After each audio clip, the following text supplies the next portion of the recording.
Hello, everyone. Thank you for tuning in to the New Mainstream podcast, where we explore the impact of multicultural consumers on marketing and media. I'm your host, Mario Carrasco, and co-founder of Think Now.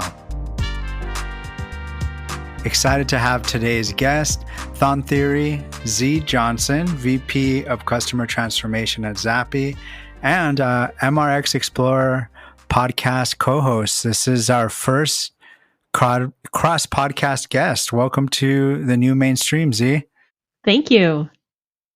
So let's dive in. Actually, you're one of our first guests, kind of in the space that Zappy dabbles in. We're usually on the agency side, so excited to talk to someone from kind of a research agency side. Would love to learn more about what does customer transformation mean at Zappy, and what does your job role entail? Sure. So just a tiny background on Zappy for people who might not know what Zappy does. Zappy is really a provider to the market research industry in terms of technology. And so Zappy's goal is to really automate the world of market research as much as possible. My role within that is helping customers think strategically about how they are doing their market research. So what I've found, and I'm sure, Mario, you've encountered this too, in market research, we tend to be really reactive, right? It's like project comes in, just needing to keep on top of all the projects. Well, what we have realized at Zappy, and as part of our core ethos, is really this idea of why are we not taking advantage of all of those projects that we're doing, right? So, there are companies that have done years and years and years of market research, but every project can tend to feel new. And there's no consistency across variables, across questions, across audiences. And so when it comes to automating the world of market research, one of the key things that really, if you want to dive into the richness that can provide, is creating those pieces of consistency along the way. And that's where I get to come in. I get to talk to customers and help them think, either before they do their first project with Zappy or as they're doing their first project with Zappy. Let's think about laying the foundation for 3 to 5 years down the road that you're going to be able to take advantage of all of the projects that you've run on the Zappy platform, and be assured that the audiences have been consistent, the variables have been consistent, the questions have been consistent as much as possible. How can we really ingrain consistency into the research so that it is comparable over time? That's what I do. I get to come in and ask those questions. There's so much there that's super interesting, and I have to admit, I only knew at a surface level what Zappy does from a technology perspective, but I want to dive in more into something you pointed out that's like it's a fundamental issue in the market research industry. This idea that we're very reactive. Yeah. Every project feels new. Lots of hurry up and wait. Yes. You get a presentation out, and then it's like, cool, thank you. You don't hear from them for months, and then you start the fire alarm all over again. Yeah. What do you think? What is it about our industry, from your perspective, that lends itself to that type of hurry up and wait? Like, it reminds me of that dog and Up, right? Like squirrel, it just kind of, you see it run. I mean, so what is it about our industry, or like, what have you seen in clients that market research, even though it lends itself so well to being repeatable and using pieces, that it always feels like you're inventing the wheel? So I feel really lucky that I can evaluate that question from having worked on a traditional market research agency side, as well as working on a client side, and now, working almost like this third wheel, right? Technology provider to the industry. Um, I I have actually thought about this quite a bit, and I think there are a few things that contribute to our reactiveness as a whole. I know on the client side, for me, there was always striking the balance between what did we need to know to answer a business question versus what would be nice to know. Um, as a researcher, our job by nature is just being curious. Questions beget questions beget questions. And because of that, there's always something new that we can be looking into. There's always another lens to explore. There's always another set of questions to examine. What there isn't is time to be able to explore those things. And that comes from us ourselves as researchers, but it also comes from our stakeholders. Our stakeholders traditionally don't do a particularly great job of really zeroing in on a business question. You know, I'll give you an example. When I was at Microsoft, one of my first roles there in the market research team was managing an IT pro tracker, so an audience tracker. Pretty broad. And when it came to what are the business questions, it's like we have this massive instrument that goes out twice a year to get satisfaction of IT pros with Microsoft and its competitors across all of the different things that Microsoft competes in. But when you go to the individual teams that needed to use that information, they always wanted to know, well, but what is driving the satisfaction? Like dig deeper for me, right? And then that turns into a new thing, and then next thing you know, the tracker goes out again, some number has shifted, and then it's now tell me what's going on. So it's like there were always more projects to be done because it was reacting to the data that came in from any given moment. I also tend to think we as researchers, the market research industry, I feel like has been so embedded in academic rigor. And I think that academic rigor actually gets in our way sometimes. Um, we are so concerned about making sure that we have the right answer, asking the right questions. Um, and we kind of forget that there is an element of agility that needs to be considered, right? Like, we're not satisfied with good enough.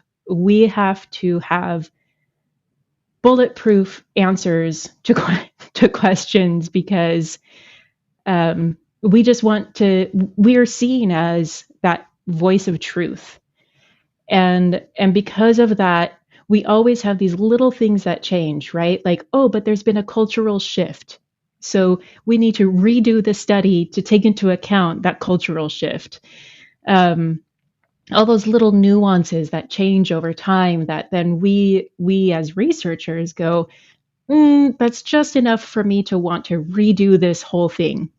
Go out and ask the same questions again, right? We don't look for those pieces that do remain consistent. We put so much weight on the things that change and expect that those changes will have such massive downstream impact on the rest of the research that we're doing. So certainly a research from 5 years ago we can't use today, even though there are elements that we can use.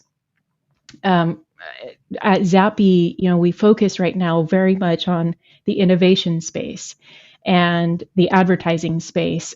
There are just some things that, yes, they will change, but there's a lot that stays consistent over time. And so that's my long answer for. No, that's super. That I can go so many ways with that. But I think that's a really that's profound. I mean, and I think you're spot on.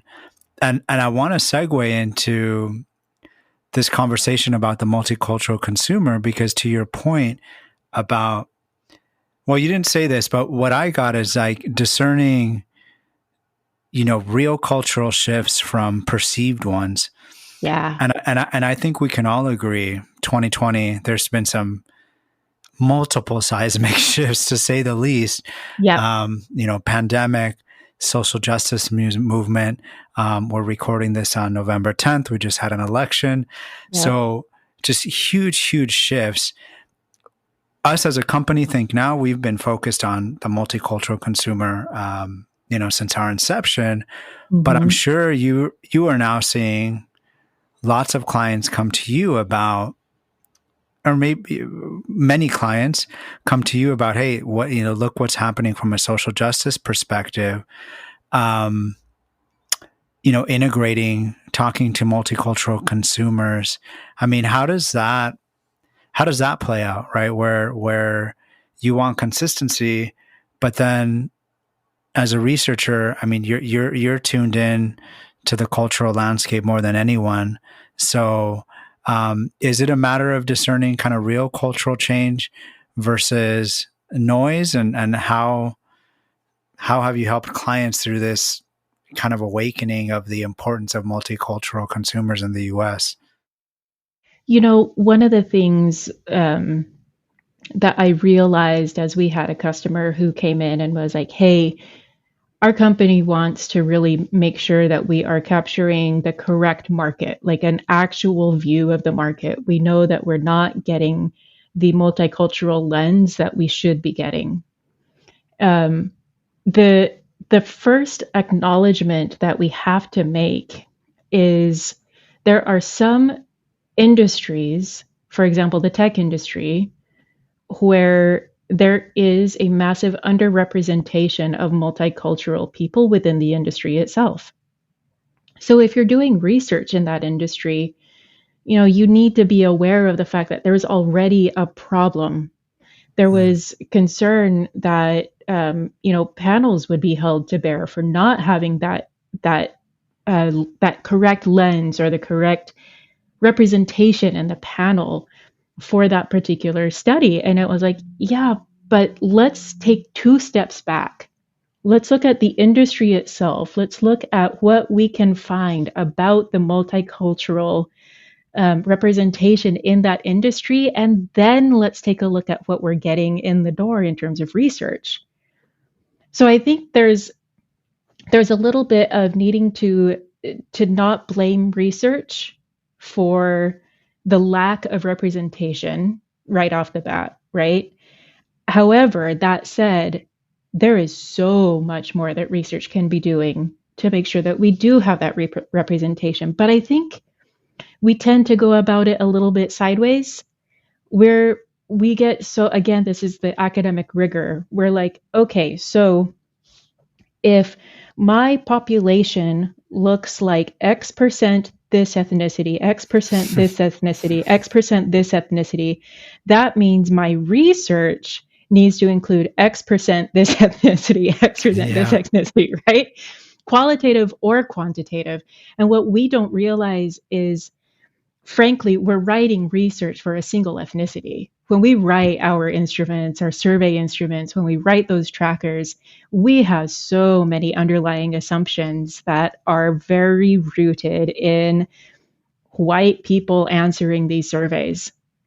And so I have talked about this on our own podcast. We talked about recently just having the right people involved in the development of the study itself to have that multicultural lens. Like, but also there has to be the opportunity and really the acknowledgement and the desire to truly have the multicultural lens from the very beginning, from the time of the design of the study. Because that's one thing to then again go back and say, oh, great, I have ethnic representation on my team. It's another thing to say, I have ethnic representation on my team, and I am purposefully asking them for their experience to bear into the development of this study, right? It's a difference between a check mark and an actual desire to do something about it. Yeah, I mean, you're exactly describing the difference between diversity and inclusion, Yeah. right? because diversity is okay. You have a diverse workforce, you have a diverse sample. Yep. And inclusion is, did you ask those people about what they thought of the questionnaire? Did you ask those people on the survey? So I think that's a really good point, because you're right. We tend to focus so much on the sample, asking the Yeah. right people, but that's kind of the easy part. I mean, I know there's a whole other can of worms there in terms of getting African American respondents, getting Hispanic respondents, Asian Yep. respondents, Yep. but it's doable. What's harder is getting those same audiences to look at the survey, Yes. right? Yes. Yes. So that's a really good point. And it's twofold. It's twofold, and it's easily solvable, I feel like, in our industry. And hearing you talk, you mentioned Microsoft. You're in the market research space. You're in you. I mean, for lack of better words, you've worked in some of the least diverse spaces there are, right? If we're real. Yep. Yep. And we had a conversation before the podcast. We talked about our experiences, about as Latinos, Latinas in this Yeah. industry. I was in the tech industry as well, at Microsoft as well. I mean, so how has your journey been as a Latina researcher working at Microsoft, moving into market research? I mean, how has your background shaped your perspective as a researcher? You know, the interesting thing about the way that I was raised is, and I think a lot of, especially Latinos, the Latinx community will be able to relate to this. My mother's from El Salvador. She came in 1979 was actually when she came to the United States with my dad. Um, and it was at a time where everything about multicultural ethnicity was don't don't highlight it, assimilate, right? It was you're in the United States, do everything you can to be white. Um, I mean, my mom, as she was learning English, as she was learning the culture, all that stuff, the things that I, even the things that I ate growing up, it was fried chicken, spaghetti, fish sticks. I mean, it was not the variety that you might imagine that there is in the menus of Latin American countries. So honestly, when I joined Microsoft, I did not necessarily feel like I belonged to the Latinx community because my mom would speak Spanish when she was mad at us at home, but otherwise it wasn't our first language at home. We would watch Univision, we would watch Chapulín Colorado, we would watch, the Spanish shows, but so it was almost like I was leading these two parallel lives. There was the Latinx part of me, and then there was the white part of me. And the white part of me was the part that was encouraged to take precedence. So it was actually at Microsoft, in the marketing department, where I actually learned to embrace my Hispanic heritage. There's the employee resource group, ERG, called OLA within Microsoft. And I have a friend who works in market research, in the market research team, and she was just like, Z, why haven't you joined OLA yet? And I'm like, because I don't feel like I fit in. And she's like, are you kidding me? You fit in. Go join. What are you waiting for? And I will never forget the first time I attended one of the OLA events at Microsoft, just being like, oh my God, this feels amazing. I am with my people. Like, just first generation, second generation, third generation, the mixture of your English with your Spanish, and every once in a while you get the Spanish words mixed. It was an incredible feeling, and finally understanding pieces of how I had been raised that the white culture just doesn't. It's foreign to the white culture. It's not at all foreign to the Latinx culture. Um, so, if anything, as much as Microsoft has not has not and still is working on being more diverse and being more inclusive. There were and there still are so many efforts to make sure that people bring their true authentic selves. That if you are third generation Latinx, don't know any Spanish, please still join the Latinx community. You still have that blood in you. You still have that connection to the community. Come join it. Come learn about yourself. Come learn about your background. And so it was actually Microsoft where I embraced that part of me and started to realize just how much it could and should be impacting my work. Right? Like, hey Mm. guys, have we looked at who we're interviewing? Have we made sure that we have the voices represented in our studies? Have we done all these things? And I find it still holds at Zappy. It's like, hey guys, what are we doing to make sure that we are truly representative? What are we doing with our panel companies? What are we doing to consult with our customers to help them think through um, being more inclusive in their studies? Um, and so, if anything, it's kind of funny to me that it was Microsoft where I found more of my Latinx culture and started to contribute more in that frame of mind and in that perspective to the market research community. That's incredible. I mean, and I think that points to the importance of putting a renewed focus on these ERPs, Yeah. whether it Yep. be Latino, Black, Asian, LGBTQIA, right? Yes. Because despite a company still working to be more diverse, these safe spaces are so important.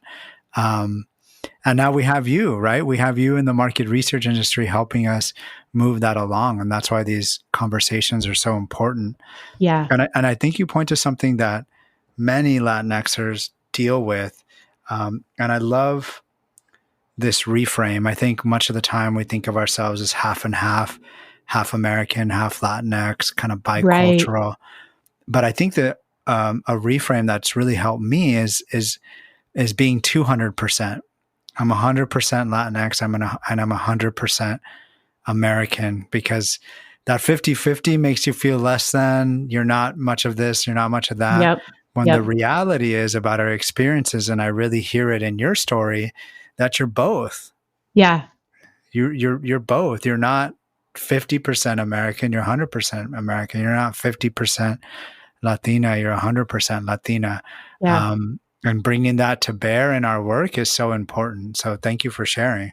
Yeah. Yeah. I think it's really been amazing, um, truly to feel the the power that comes from being 100% each. Right? Like, my God, that's another hat I can wear. That Mm-hmm. is a whole other perspective I can talk about. That is a level of empathy I can have and show to other people who have multicultural backgrounds, and help them not be scared to embrace their cultural ethnicity and their cultural background and really turn it into a superpower, not just leave it hidden. Totally. And I think that's a positive thing to come out of what's happening in this country. Yeah. That I think it's this renewed kind of consciousness, awareness, and being able to be more ourselves and speak up where it matters in our workplaces, at home, and personal conversations. And I think I think it's an honor that we're in the market research industry and we get to impact it at such a big level. Yeah. Amen to that. Yes, absolutely. Well, thank you, Z. Believe it or not, we're reaching our time. Thank you so much for joining the New Mainstream podcast. If people want to connect with you, what's the best place to find you? And drop your MRX Explorer link as well. Yeah. So you can go to MR Explorer. It's mrxplorer.com, and you'll actually get a link to the podcast. But you can also find me on LinkedIn. You just type in Z Johnson, you'll find me. Awesome. Thanks again, Z, and thanks everybody for listening. Thank you. Thanks to everyone listening in. To get more multicultural insights, check us out at thinknow.com and follow us on social media. You can also subscribe to this podcast on your favorite platform. Final thank you to our producer, Lucas Martinez, who created our intro music and makes our podcast sound great. To email him, reach out to martinez.lucas.a@gmail.com.